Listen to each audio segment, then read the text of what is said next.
الله الرحمن الرحيم.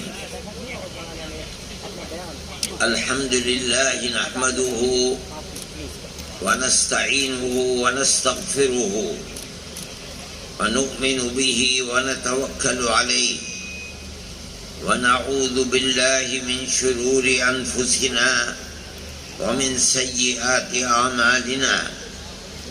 من يهده الله فلا مضل له ومن يضلله فلا هادي له. ونشهد أن لا إله إلا الله وحده لا شريك له. ونشهد أن سيدنا ومولانا محمدا عبده ورسوله. أما بعد، علماء کرام، شہر کی مقتدر شخصیتیں، اس جلسے میں شریک ہونے والی، خاص طور پر صوبہ مہاراشٹر کے جمعیت کے ورکرز اور دور دراز سے آئے ہوئے جمعیت علماء کی جنرل باڈی کے ممبران، جمعیت علماء کی جنرل باڈی کا اجلاس 2 دن سے چل رہا تھا. ملک کے مختلف حالات، عالم عرب کے حالات، یوکرین کے جنگ کے اندر پیدا ہونے والی صورت، ان تمام چیزوں کے اوپر سیر حاصل، بحث کی گئی، تجاویز کو پاس کیا گیا. جمعیت علماء ہند کوئی سیاسی پارٹی نہیں ہے.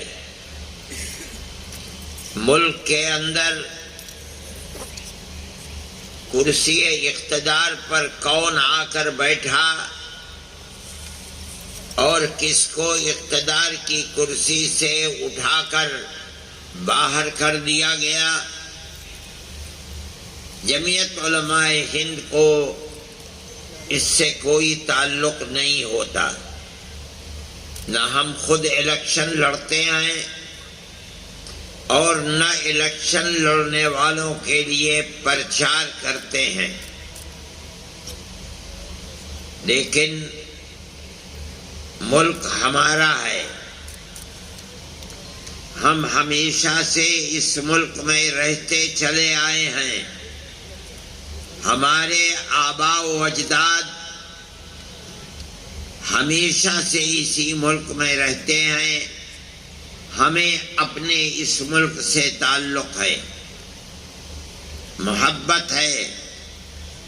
ہم اس ملک کو پھلتا پھولتا امن و امان اور پیار و محبت کا گہوارہ دیکھنا چاہتے ہیں.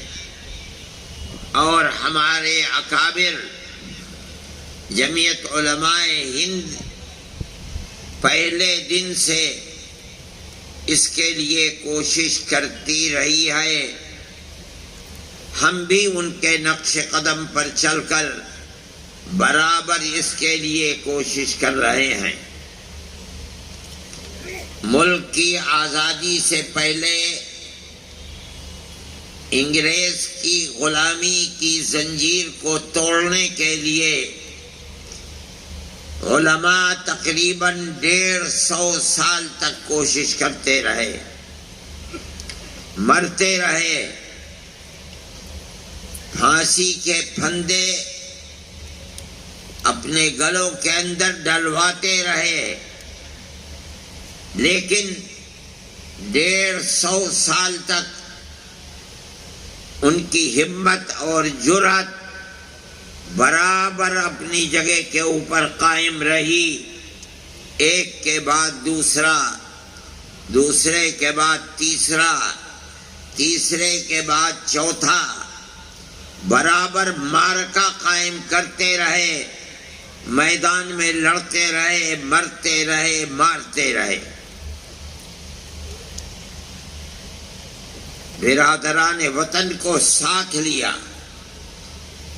جب بالکل ابتدا میں 1803 سے علماء نے مدرسوں کو چھوڑ کر میدان میں آ کر انگریز کے حکومت ایسٹ انڈیا کمپنی کی مخالفت کی تھی، وہ دور بہت سخت دور تھا. تنہا میدان کے اندر صرف اور صرف علماء تھے جنہوں نے اعلان کیا کہ انگریز کی غلامی حرام ہے. لیکن سن 1831 میں جب بالا کوٹ کے میدان میں شکست کا سامنا ہوا تو انہوں نے برادران وطن کو ساتھ لیا. ان کے اندر ملک کو آزاد کرانے کا شعور پیدا کیا. یہاں تک کہ 1857 کا معرکہ ہوا جس میں ہندو اور مسلمان دونوں شریک تھے، وہاں بھی شکست ہوئی. پھر 1880 سے لے کر 85 تک کانگریس کا وجود ہوا. حضرت گنگوہی رحمت اللہ علیہ سے ایک فتویٰ لیا گیا، پوچھا گیا کہ غیر مسلموں کی ایک جماعت قائم ہوئی ہے کانگریس، مسلمان جو تقریباً 80 سال سے ملک کی آزادی کے لیے قربانی دے رہے ہیں، کیا مسلمانوں کو ہندوؤں کے ساتھ اشتراک کر کے ملک کی آزادی کے لیے ان کو ساتھ لیا جائے اور اس میں شرکت کی جائے؟ حضرت گنگوہی رحمت اللہ علیہ کا فتویٰ آج بھی موجود ہے. انہوں نے فرمایا کہ اگر دین اور شریعت کی کوئی مخالفت نہیں ہوتی تو مسلمان کا ہندوؤں کے ساتھ اشتراک عمل جائز ہے. چنانچہ کانگریس میں داخل ہوئے.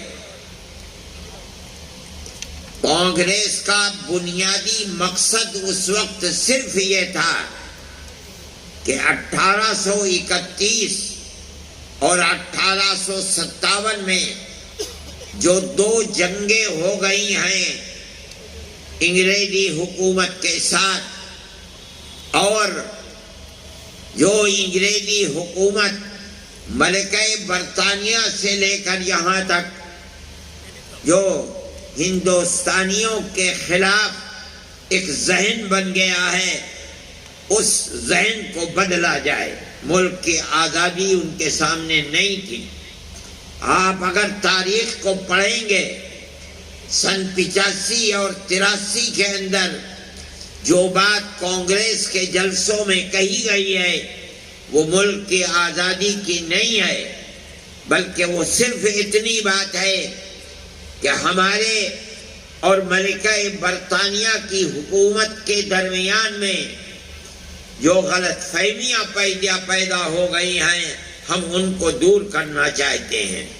لیکن کانگریس کو اس نقطۂ نظر پر لا کر جمع کرنا کہ نہیں، ملک کی آزادی کے لیے کام کرنا چاہیے، یہ صرف ان مسلمانوں کا کام ہے جو حضرت گنگوہی رحمت اللہ علیہ کے فتوے کی بنیاد پر کانگریس میں گھسے اور کانگریس کے نقطۂ نظر کو تبدیل کر دیا.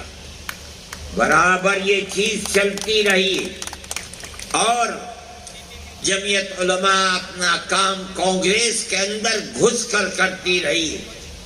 یہ علماء کا کردار ہے اس ملک کی آزادی کے لیے. لیکن کوئی پلیٹ فارم علماء کا ایسا نہیں تھا کہ جس کے اوپر دوڑا جائے. یہاں تک کہ حضرت شیخ الہند رحمت اللہ علیہ جو آزادی وطن کے لیے انگریز کی مخالفت کی آگ ان کے سینے کے اندر تھی، انہوں نے پروگرام بنایا کہ ہم شمالی ہندوستان سے آزاد قبائل سے اپنی جماعت کو متحد کر کے وہاں سے انگریز کے خلاف جنگ کریں گے، اور وہاں قریب افغانستان تھا جو آزاد ملک تھا، ہم اس کی مدد لیں گے، اور ترکی کی خلافت اسلامیہ تھی اس سے ہم مدد لیں گے۔ ایک مدرسے کا آدمی ایسا پروگرام بنا کر ملک کی آزادی کے لیے کام کرے، یہ بڑی عجیب و غریب چیز تھی۔ کوئی پلیٹ فارم نہیں تھا، تنہا ایک آدمی اپنے ہزاروں شاگردوں کے ساتھ ملک کے باہر رہ کر کے اپنے ملک کی آزادی کے لیے کام کرے، یہ بڑی عجیب و غریب چیز تھی۔ انگریز غافل نہیں تھا، مولانا نے اس کے لیے سفر کیا۔ سعودی عرب اب بن گیا، اس وقت سعودی عرب نہیں تھا، حجاز مقدس گئے، ترکی حکومت سے مدد کی بات کی، لیکن وہیں ان کو گرفتار کر لیا گیا اور مالٹا کی جیل میں اپنے 4 ساتھیوں کے ساتھ بھیجا گیا۔ وہاں تقریباً 4.25 سال جیل میں رہے۔ جب آنے کی بات شہرت میں آئی کہ اب وہ قید بامشقت ختم ہونے والی ہے، ان کے اشارے سے ہندوستان کے اندر ابھی وہ جیل میں تھے۔ سن 1919 کے اندر جمعیت علماء کی بنیاد رکھی گئی، ابھی تک آئے نہیں تھے۔ سن 1920 میں حضرت تشریف لائے اور یہاں آ کر کے وہ فوراً اس پلیٹ فارم کے اوپر دوڑنے لگے۔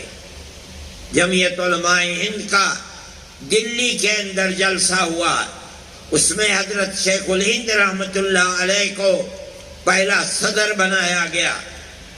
ان کے دل کے اندر ایسی آگ تھی انگریز کی مخالفت کی، جس نے اس ملک کے سب بسنے والوں کو غلام بنا لیا تھا، کہ اس آگ کے تھمنے کا نام نہیں تھا۔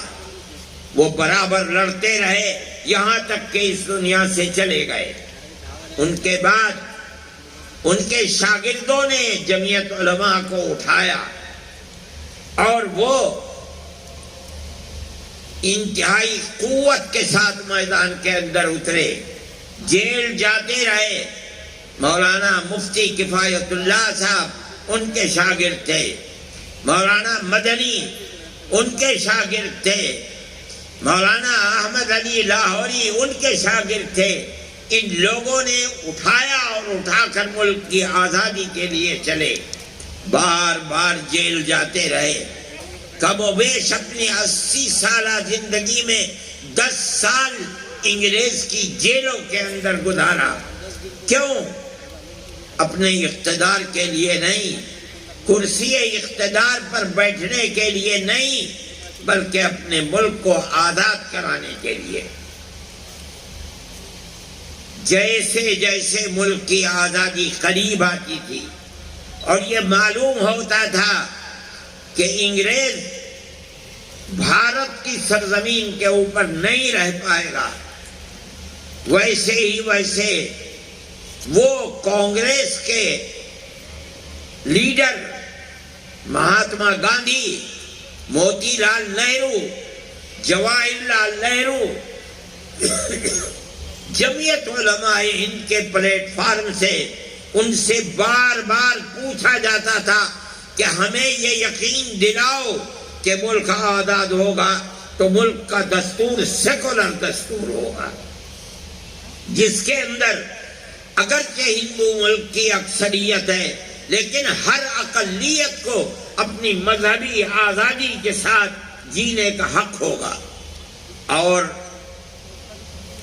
کانگریس کی قیادت جو رات اور دن ساتھ رہتے تھے ملک کی آزادی میں کام کرنے کے لیے، پروگراموں کو بنانے کے لیے، بار بار تحریری طریقے کے اوپر یہ وعدہ کرتے چلتے تھے کہ ملک آزاد ہوگا تو اس ملک کے اندر نظام حکومت سیکولر ہوگا، جس کا مطلب ہے کہ گورنمنٹ کا کوئی دھرم اور مذہب نہیں ہوگا، بسنے والے اپنے اپنے مذہب کے مطابق اپنی زندگی کو گزاریں گے۔ اسی طرح ملک کا پیار و محبت باقی رہ سکتا تھا۔ یہ کام برابر چلتا رہا یہاں تک کہ ملک آزاد ہوا۔ ملک آزاد ہوا، ملک کی اور مسلمانوں کی بدقسمتی تھی کہ اس کے ساتھ ساتھ ملک تقسیم بھی ہو گیا۔ ملک کی تقسیم کے بعد غیر مسلم ایک طاقت کھڑی ہوئی فوراً، اور انہوں نے یہ بات کہی کہ جب مسلمانوں نے اپنا حق لے لیا اور پاکستان کا وجود بن گیا تو اب ہمارے ملک کا نظام سیکولر نظام نہیں ہوگا، یہاں کی بنیاد بھی ہندوتو کے اوپر ہوگی۔ کانگریس کی قیادت کو انہوں نے اس پر مجبور کیا کہ وہ تقسیم ملک کے اوپر دستخط کر دیں۔ یہ ایسی چیز تھی کہ جو جمعیت علماء سے وعدے کیے گئے تھے اس کے خلاف تھی۔ جمعیت علماء ہند کی لیڈرشپ ہاتھ پکڑ کر بیٹھ گئی اور کہا کہ آپ نے ہم سے وعدہ کیا ہے کہ ملک کی آزادی کے بعد ملک کا دستور سیکولر دستور ہوگا، اگر ملک کی تقسیم ہوئی ہے تو آپ نے تقسیم کے اوپر دستخط کیے ہیں۔ ہماری ٹوپیاں اچھلتی رہیں، ہماری پگڑیاں پیروں کے اندر روندی گئیں، مگر ہم اپنے اس نقطۂ نظر سے پیچھے نہیں ہٹے کہ ملک تقسیم نہیں ہونا چاہیے۔ آپ نے ہم سے جو وعدے کیے ہیں ان وعدوں کو پورا کیجئے، ملک کی تقسیم میں آپ کا ہاتھ ہے، ہمارا ہاتھ ملک کی تقسیم میں نہیں ہے۔ یہ اتنی بڑی چیز تھی، شریف لوگ تھے، ان کو مجبور کر دیا کہ ملک کی تقسیم اگرچہ ہو گئی ہے لیکن ہندوستان کا دستور سیکولر دستور بنے گا۔ مسلمانوں کا قتل عام ہو رہا تھا۔ سب سے پہلی چیز جس نے ملک کو نقصان پہنچایا ہے اور فرقہ پرستی کی لعنت بڑھی ہے وہ گاندھی جی کا قتل تھا۔ گاندھی جی جو کچھ کر رہے تھے، جو سبھائیں روزانہ بناتے تھے، وہ مسلمانوں کے قتل کو روکنے کے لیے، لیکن ملک کی نہیں بلکہ کانگریس کی وہ طاقت جس کے رگ و ریشے کے اندر فرقہ پرستی تھی، وہ طاقت نہیں چاہتی تھی، یہاں تک کہ اسی قاتل نے مولانا آزاد کے کہنے کے مطابق گاندھی جی کا قتل کرایا۔ گاندھی جی کا قتل در حقیقت سیکولرزم کا قتل تھا۔ اس کے بعد سے ملک کے حالات بدلنے شروع ہوئے، فرقہ پرستی بڑھنے لگی اور ایسی بڑھنے لگی کہ آپ اور میں جانتے ہیں کہ سن 47 کے کچھ ہی دنوں کے بعد فسادات کا سلسلہ شروع ہوا۔ کوئی ہندوستان کا قابل بیان ایسا شہر نہیں ہے جہاں فرقہ پرستوں کے ہاتھوں مسلمان کا خون نہ بہا ہو، ان کی دولت نہ لوٹی ہو، آگ نہ لگائی گئی ہو۔ یہ سب کیا ہو رہا تھا؟ فرقہ پرستی تھی، فرقہ پرستی کا جنون تھا، کانگریس کی حکومتیں تھیں۔ ہم کہا کرتے تھے، جمعیت علماء کہتی تھی کہ اس فرقہ پرستی کی آگ کو بجھاؤ، اگر نہیں بجھاؤ گے تو کسی دن یہ تم کو بھی جلا ڈالے گی۔ ہماری اس بات کو قبول نہیں کیا جاتا تھا۔ جمعیت علماء نے تحریکیں چلائی، جیل بھرو تحریک چلائی۔ کیوں چلائی؟ تاکہ ملک سیکولر ملک رہے اور یہاں سیکولرزم باقی رہے، اگر نہ رہے گا تو یہ ملک تباہ ہو جائے گا۔ ہماری اس بات کو نہیں سنا گیا۔ کانگریس کی پالیسی لچکدار پالیسی رہی۔ ہم کہتے تھے کہ نکیل ڈالو، مگر نکیل نہیں ڈالی گئی، فرقہ پرستی بڑھتی رہی۔ ہم کہتے تھے کہ آج ہمارا خون پی رہے ہیں، کل کو تمہارا بھی خون پیئیں گے، ہماری اس بات کو قبول نہیں کیا گیا۔ نتیجہ یہ آیا کہ ملک میں کانگریس کا اقتدار ختم ہو گیا۔ اسی لچکدار پالیسی کی بنیاد پر ملک کا کیا حال ہے؟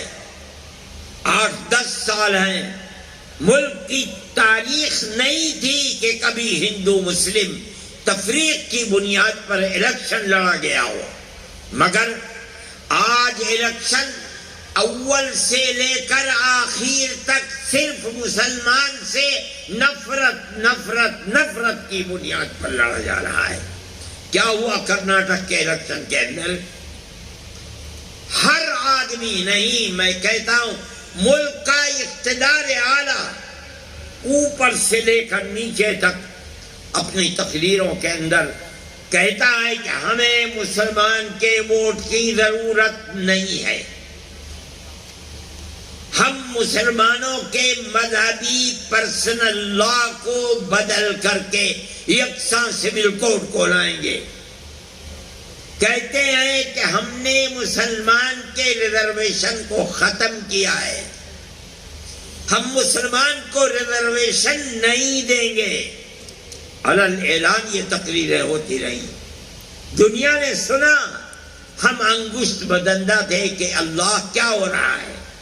ہمارے بزرگوں نے جس ملک کے لیے اپنی جانوں کو قربان کیا ہے، پھانسیوں کے پھندے کے اوپر گئے ہیں، مگر اپنے اسٹینڈ سے ایک قدم پیچھے نہیں ہوئے۔ آج اسی ملک کے اندر مسلمان کو جینے کا حق نہیں دیا جا رہا ہے۔ ہم نے یہ سب کچھ دیکھا، خاموش رہے۔ کانگریس اقتدار میں نہیں ہے، مگر گاندھی فیملی آگے بڑھی۔ 2 ہی بھائی بہن، انہوں نے جن چیزوں کو اپنے مینیفیسٹو کے اندر داخل کیا، آپ غور کریں کہ ہم سے وعدے کیے گئے کہ ہم فرقہ پرست اور فساد پرور عناصر کی جماعت کے اوپر قدغن لگائیں گے، بند کریں گے اس کو۔ بجرنگ دل کے اوپر ہم قدغن لگائیں گے۔ اگر یہ تاریخ گواہ ہے اس بات کی کہ اگر یہ اسٹینڈ انہوں نے آج سے 70 سال پہلے ہندوستان کے اندر لے لیا ہوتا، اقتدار ان کے ہاتھ سے نہ جاتا،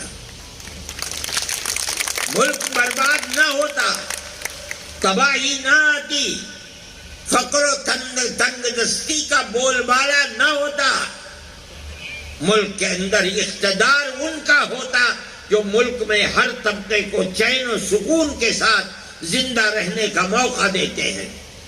اگر ایسا نہیں ہوا، آج آ کر کے انہوں نے یہ کہا کہ ہم فرقہ پرست پارٹیوں کے اوپر قدغن لگائیں گے، بند کریں گے اور ملک کے اندر بھائی چارگی کو لے کر بڑھیں گے۔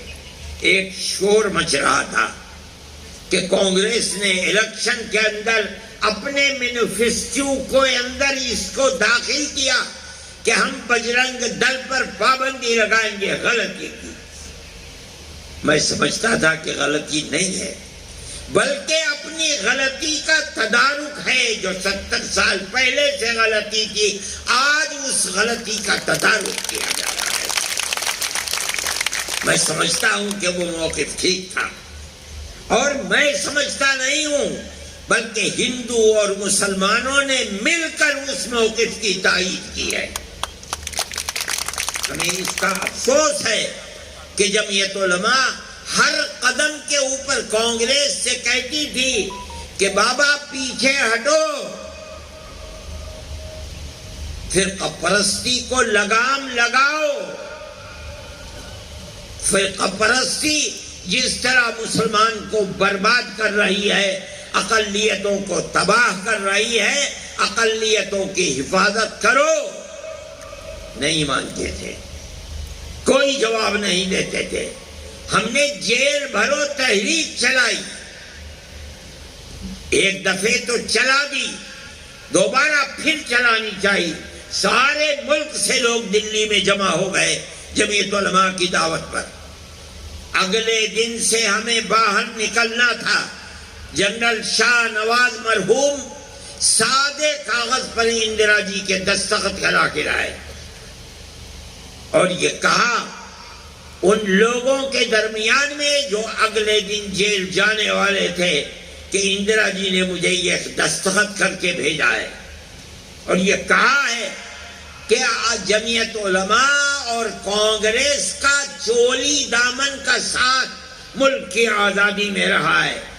آج جمعیت علماء کانگریس کے خلاف کھڑی ہو جائے، اس سے زیادہ خراب کوئی چیز نہیں ہے۔ میں دستخط کر کے بھیجتی ہوں، آپ کا جو مطالبہ ہو، آپ وہ مطالبہ لکھتے ہیں، وہ منظور ہے۔ میں اس مجلس میں شریک تھا، مسجد کے اندر جہاں جنرل شاہ نواز کی تقریر ہو رہی تھی۔ جمعیت علماء نے اپنے مطالبات لکھے، دیے، سب کچھ ہوا، لیکن ملک کی فرقہ پرستی اتنی طاقتور ہے کہ ان مطالبات کے اوپر فرقہ پرستوں پر لگام نہیں لگائی جا سکی۔ میرے بھائی، جمعیت علماء برابر لڑتی رہی، ہم آج بھی لڑ رہے ہیں۔ میں کانگریس کی حکومت ہے، میں راہل کے پاس گیا اور میں نے کہا کہ ملک میں کیا ہو رہا ہے۔ مسلمان بچے اور جوان جو پڑھنے والے ہیں، کالجوں کے اندر پڑھ رہے ہیں، ان کو پکڑ پکڑ کر ملک دروہی بنا کر کے، غدار بنا کر کے جیلوں کے اندر بند کیا جا رہا ہے۔ اور آپ کھڑے ہوئے دیکھ رہے ہیں، کل کو کیا آپ کو میدان میں جا کر کے مسلمان سے ووٹ نہیں لینا ہے؟ کیا ہوگا؟ 10 سال 15 سال ہو گئے ہیں، جمعیت علماء فکر کرتی ہے، کانگریس کو کوئی فکر نہیں ہے۔ کیوں ایسا ہو رہا ہے؟ کہنے لگے تو کیا ہو؟ میں نے کہا میری 2 تجویزیں ہیں۔ ایک کمیٹی بنائیے جس کے اندر دلی کے اندر مسلمان بھی ہو، ہندو بھی ہو، سکھ بھی ہو، مختلف اقلیتوں کے لوگ ہوں جن کو آپ ایماندار سمجھتے ہیں، اور ان کو بیٹھا دیجئے۔ پولیس یا حکومت کی ایجنسیاں جن لوگوں کو پکڑتی ہیں کہ یہ دیش دروہی ہیں اور جو ان کا فائل تیار کرتی ہیں، قبل اس کے کہ اس فائل کی بنیاد پر آپ لوگوں کو گرفتار کریں، پہلے اس کمیٹی کو دے دیں۔ یہ کمیٹی اس کے اوپر غور کرے کہ یہ فائل اس لائق ہے کہ اس کو پکڑا جائے یا نہیں ہے۔ اگر یہ ثابت ہے کہ وہ دیش دروہی ہے، آپ چوراہے پر کھڑے کر کے گولی مار دیں، ہم نہیں آپ سے کہیں گے آپ نے کیوں مارا۔ لیکن اگر یہ کمیٹی کہتی ہے کہ ثبوت اس لائق نہیں ہے، تو آپ اس کو جیل میں بند کر کے اس کی زندگی، اس کی ماں کی زندگی، اس کے باپ کی زندگی، اس کے بچوں کی زندگی، اس کی بیوی کی زندگی کو خراب کریں، یہ چیز کبھی قبول کرنے والی نہیں ہے۔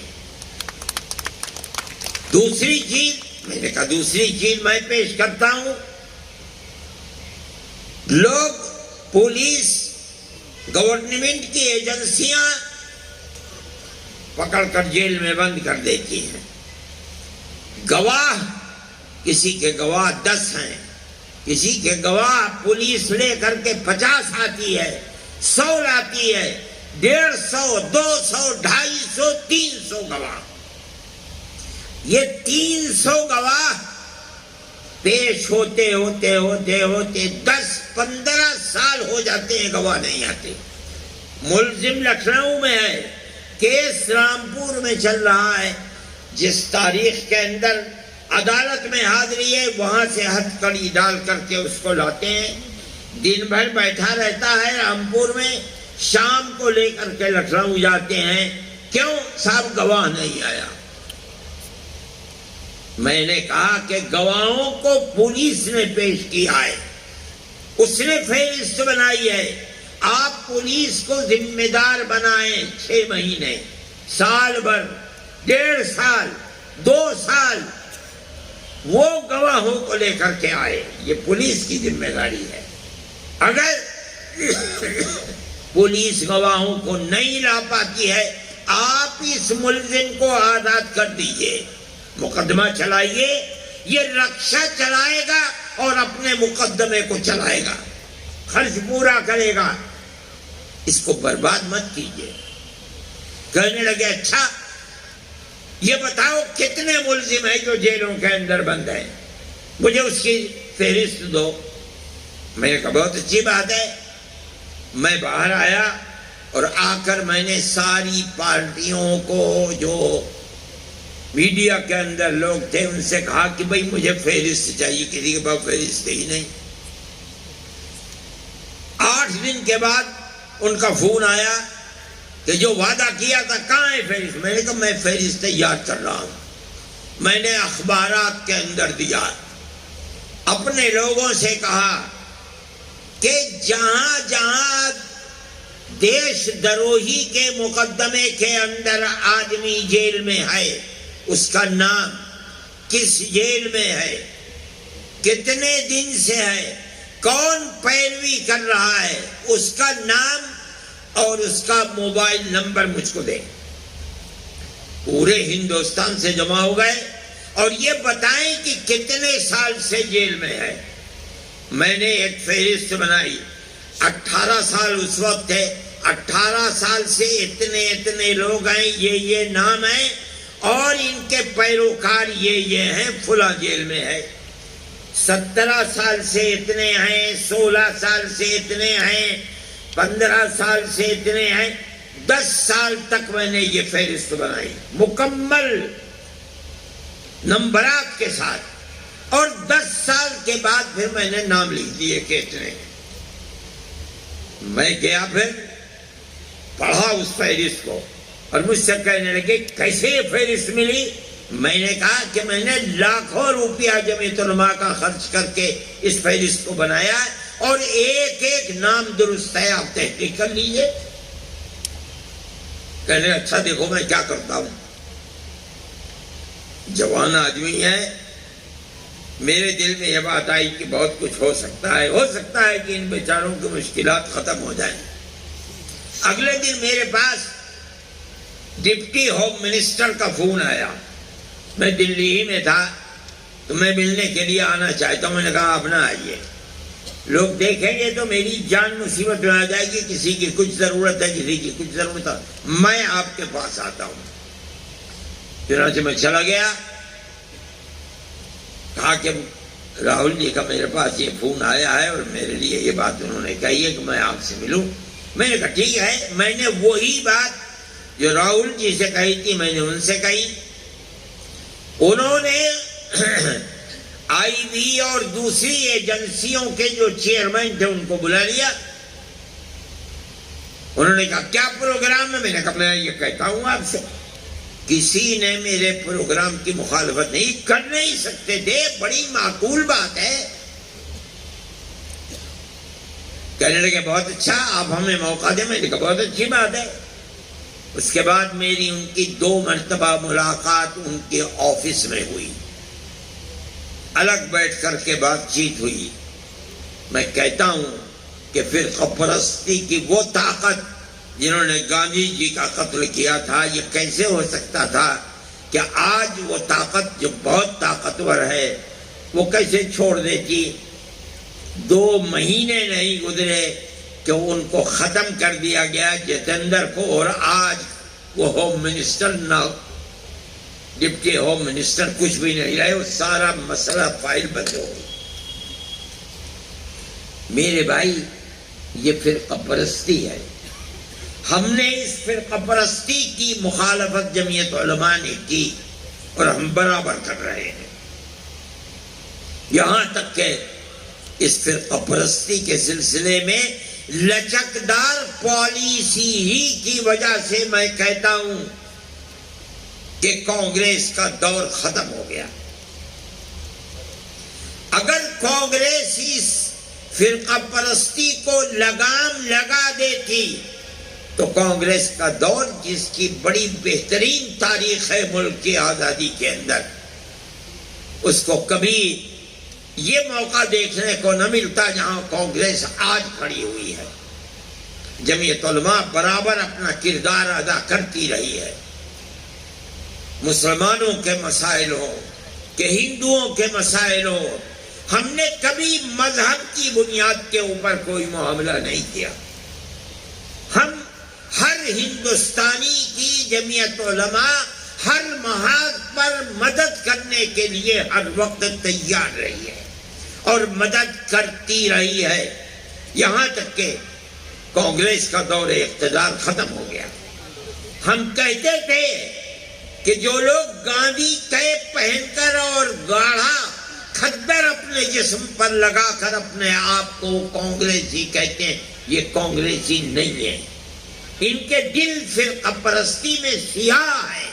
ہماری اس بات کو کوئی قبول ہی نہیں کرتا تھا، لیکن جیسے کانگریس کی اقتدار کی فائل بند ہوئی، ایک ایک کر کے کانگریس چھوڑ کر بی جے پی کے اندر داخل ہو گئے۔ جن لوگوں کو انگلی پکڑ کر سیاسی پلیٹ فارم پر چلانا کانگریس نے سکھایا، جن کو دودھ پلا کر کانگریس نے سیاسی شخصیت بنایا، وہ سب کے سب بے غیرت لوگ اسی دن، جس دن اقتدار نے کروٹ لی، کانگریس چھوڑ کر کے بی جے پی کے اندر جا کر کھڑے ہو گئے۔ ایسا لگتا تھا کہ نہرو فیملی کے سوا نظریاتی اعتبار سے ملک میں کوئی کانگریسی نہیں ہے۔ یہ اسی لچکدار پالیسی کا نتیجہ ہے۔ اگر وہ پالیسی لچکدار نہ ہوتی فرقہ پرستی کے ناک میں نکیل ڈالنے کے لیے، تو کانگریس کو یہ دن نہ بھگتنا پڑتا، لیکن ایسا ہی ہوا۔ میرے بھائی، میں مختصر بات کہتا ہوں، وقت کم رہ گیا ہے، یہاں تک کہ کو کانگریس باہر ہو گئی اور کرناٹک کا الیکشن آیا۔ کرناٹک کا پورا الیکشن مسلم نفرت کے اوپر مبنی ہے۔ آپ نے دیکھا ہوگا، پڑھا ہوگا، اخبارات میں دیکھا ہوگا کہ ملک کا اقتدار اعلیٰ بالکل چوٹی پر بیٹھا ہوا آدمی اور نیچے تک ایک ہی راگ، ایک ہی پروگرام بنا کر الیکشن لڑ رہا ہے تاکہ مسلمان ایک طرف ہو جائے، ہندو دوسری طرف ہو جائے، ہندو کا ووٹ ہمیں ملے، ہمیں مسلمان کے ووٹ کی ضرورت نہیں ہے۔ جمعیت علماء دیکھ رہی تھی، ورکرز جمعیت علماء کے اپنا کام کر رہے تھے۔ میں کہتا ہوں یہاں تک کہ انہوں نے اپنے مینیفیسٹو کے اندر یہ بات کہی کہ ہم بجرنگ دل کے اوپر، پاپولر فرنٹ کے اوپر پابندی لگائیں گے۔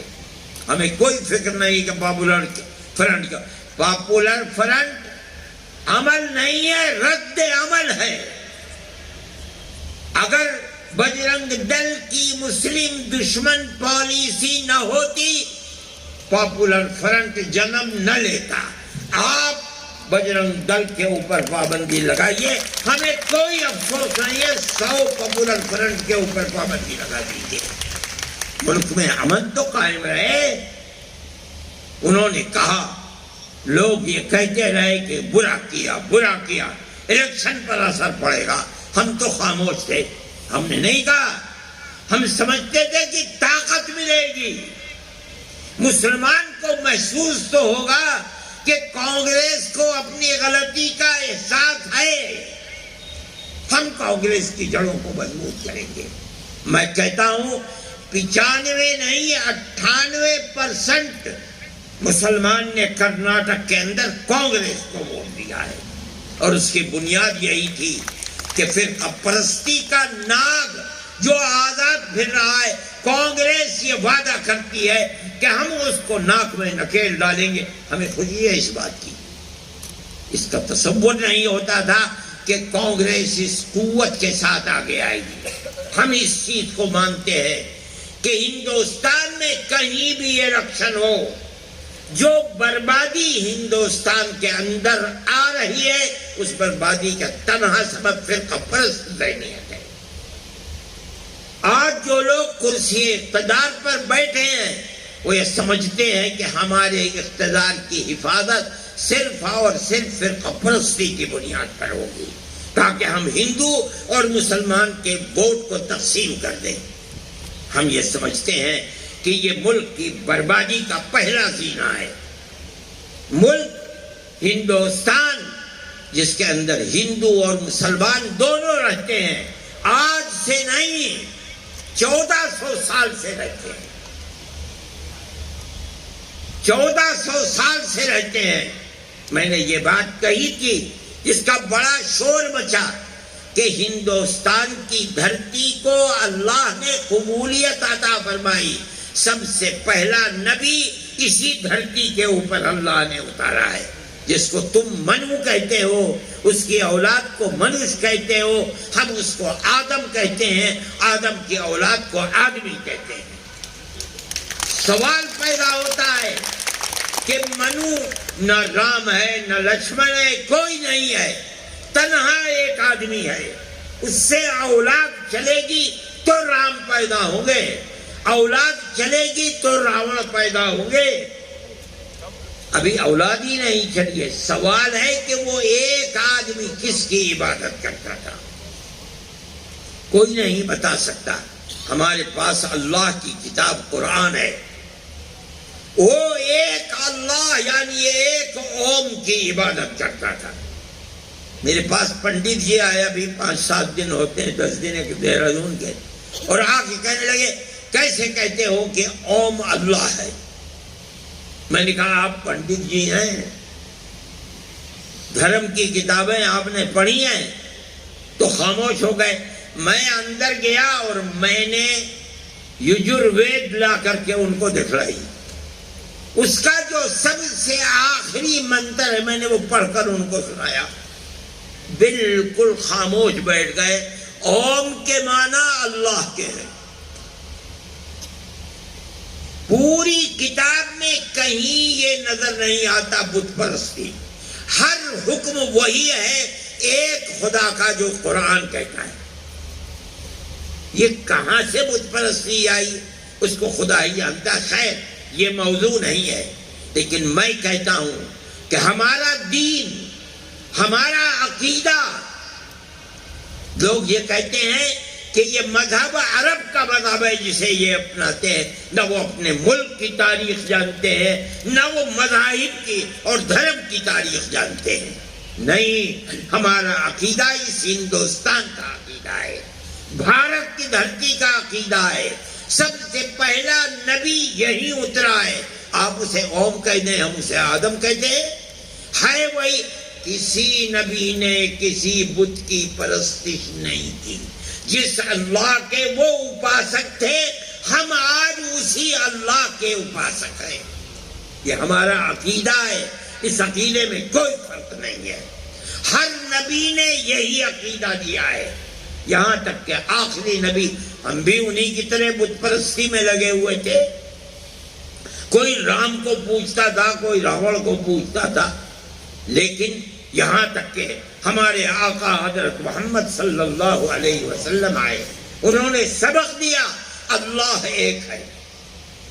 ہمارے دل کے اندر ان کی بات اتر گئی اور ہم ایک اللہ کو ماننے لگے۔ لیکن یہ ایک اللہ کی بنیاد سب سے پہلے اس کا پتھر اس دھرتی میں بھارت کی رکھا گیا۔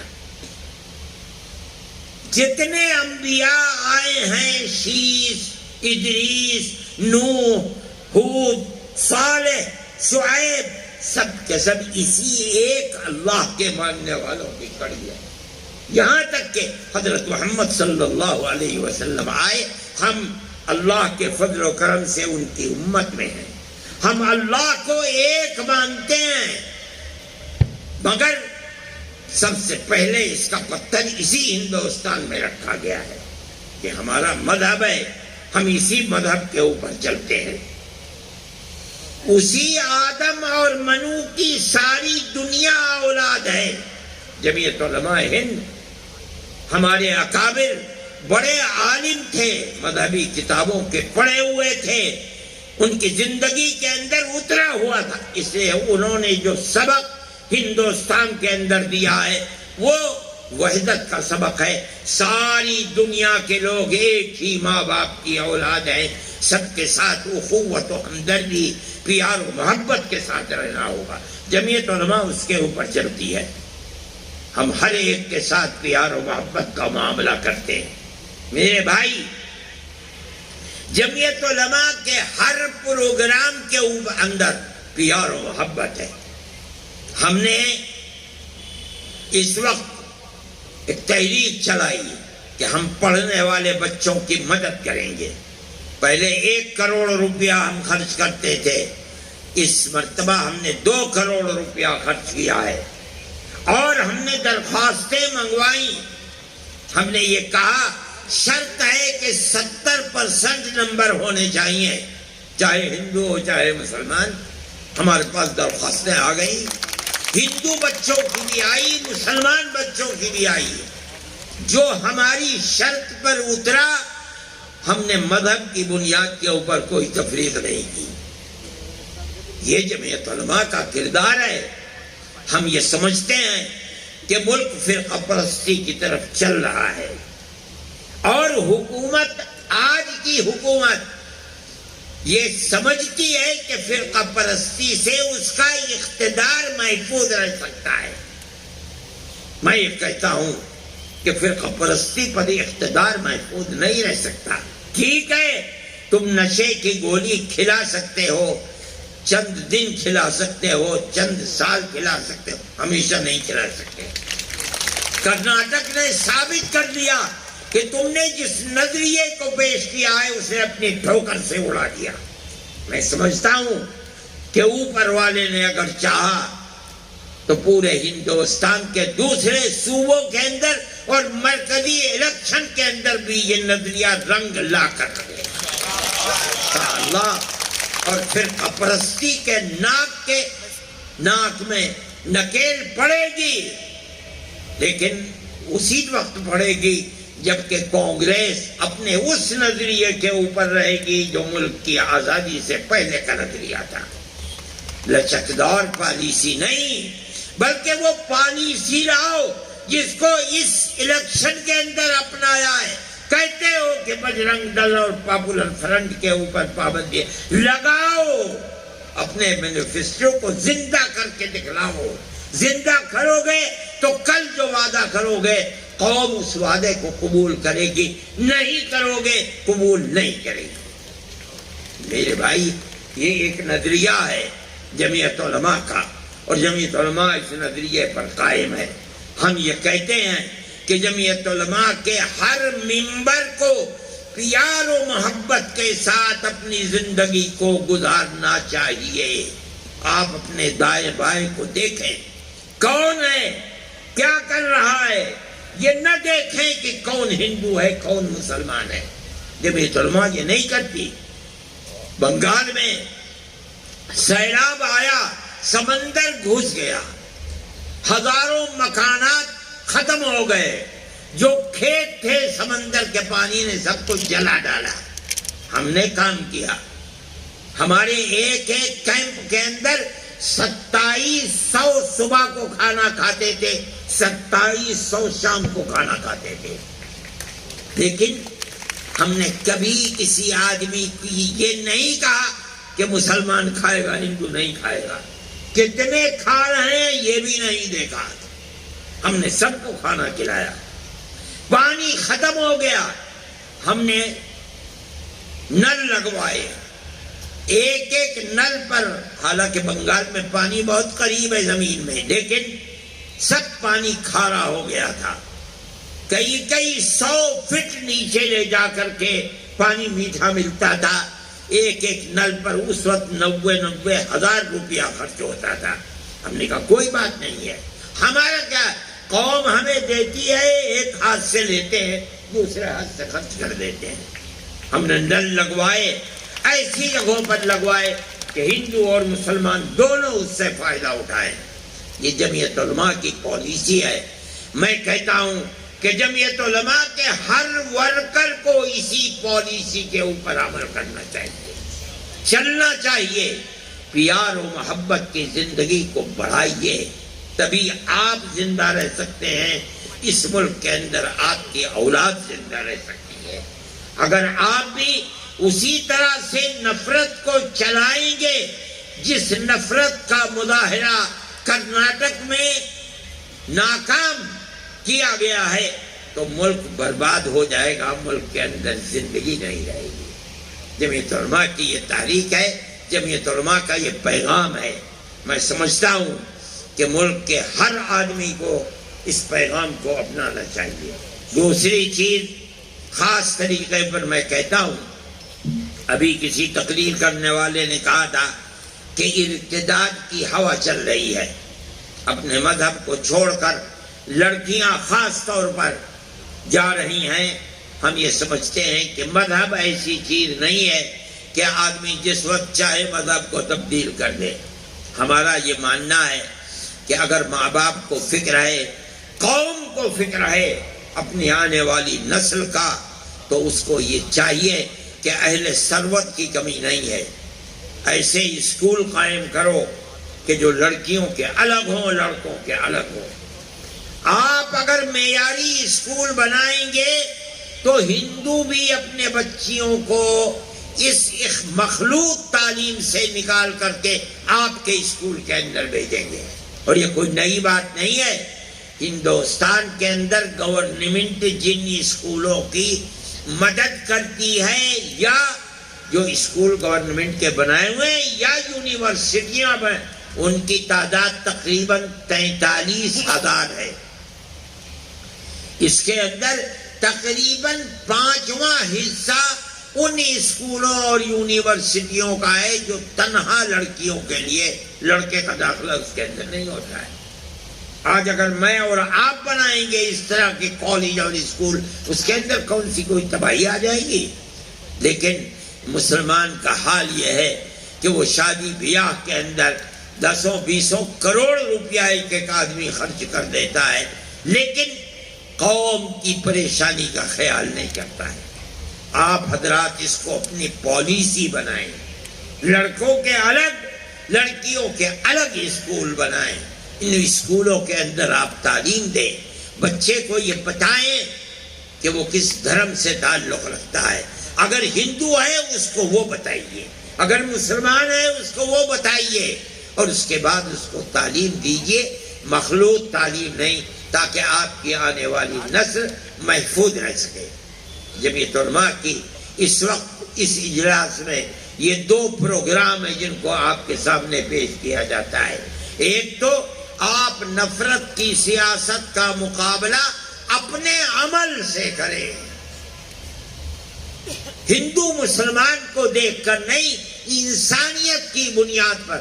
آپ کھیت میں ہوں تب، دکان میں ہوں تب، بازار میں ہوں تب، اپنے محلے میں ہوں تو جہاں رہیں ان کی غمی کے اندر شریک ہوں، ان کی خوشی کے اندر شریک ہوں، اپنی خوشی کے اندر اپنے اڑوس پڑوس گاؤں اور قصبے کے ان ہندوؤں کو بلائیں جن کے چہرے ظاہر ہیں، اور ان کی غمی کے اندر آپ شریک ہوں، مبارکبادی دیں خوشی میں، غمی میں جا کر تعزیت کریں، اور اپنی خوشی کے اندر ان کو بلائیں۔ یہ طریقہ آپ کا اس نفرت کی سیاست کا مقابلہ کرے گا جس کو اقتدار کی بنیاد کے اوپر دنیا چلا رہی ہے۔ ہم سمجھتے ہیں کہ اگر وہ اسی طرح چلتی رہی، خدا نہ خواستہ اور نہیں چلے گی انشاءاللہ، اگر چلے گی خدا نہ خواستہ ملک برباد ہو جائے گا، تباہ ہو جائے گا۔ جمعیت علماء انہی بنیادوں کو آپ کے سامنے پیش کرتی ہے۔ آپ حضرات آئے، شریک ہوئے، میں اور میرے ساتھی آپ کا شکر ادا کرتے ہیں، شکریہ پیش کرتے ہیں۔